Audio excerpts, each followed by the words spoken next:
When I took a walk this spring through the orchards surrounding the small village that I'm living in, I had this thought that we spend our lives teaching the blossoms as undergraduate science educators, and we almost never get to see the fruit. Students arrive in our classrooms like these flowers, full of possibility, full of energy, full of futures they don't even see yet.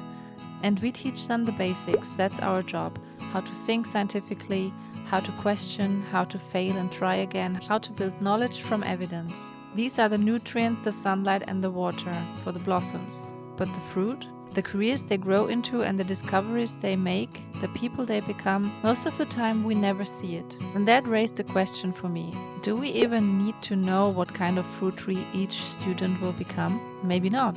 Because whether they grow into engineers, doctors, researchers, teachers, or something completely unexpected, they all need the same foundation: curiosity, critical thinking, resilience, ethical awareness, and the confidence to explore the world with a scientific mindset. That's the core of undergraduate science education, how I see it. But the world is changing fast, and the climate change, AI, global health challenges, misinformation, political polarization already shows that our students of today will face problems that we can't even imagine yet. And it has never been different. Every generation faces different challenges than the generation before. So the question again that educators before us asked and that we should ask ourselves now is not how do we prepare them for a specific job, but how do we prepare them for a future that doesn't exist yet? And that brings me to the big question of higher education today. What does learning look like in a world shaped by artificial intelligence? Do we maybe need new formats, new ways of teaching that match the way students live, think, and solve problems today? And are we preparing the students for the world outside university?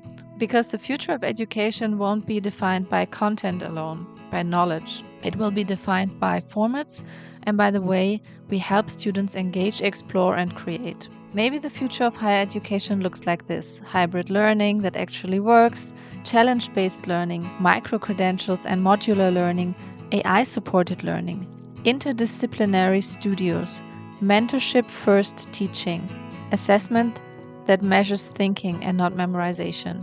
All these points aren't futuristic dreams, they are concepts that are worth implementing now. A lot of people have thought about those, and in some places it's already a reality. However, it's not easy to implement those new formats because they need dedicated, skilled educators, and they need care, courage, and investment to grow on both sides, educator and student side. So when we teach the blossoms, we are not just preparing students for a single outcome, we are preparing them for a world that changes faster than any curriculum ever will catch up with. That means we need to shift now from delivering answers to building the ability to question, analyze, and adapt. And everyone talks about it, but we also need to act on it. It means treating creativity as a core skill and not an optional extra, collaboration as strength and not a compromise, and adaptability as a requirement and not a bonus. Our job is not to predict the future. Our job is to equip students with the mindset to navigate whatever future arrives and to help them learn how to learn. This is a skill that outlasts every tool, every trend, and every system. New ways of learning and new ways of thinking are not really new ways. It's all around us. It's all there already. It has been thought through. It has been conceptualized. It has been established. We need to execute now. We may not know exactly who our students will become, but we can shape the environment that helps them get there. And now is the moment to act, to not only think and discuss about formats, but implement them. Implement formats that prepare students for the real challenges ahead.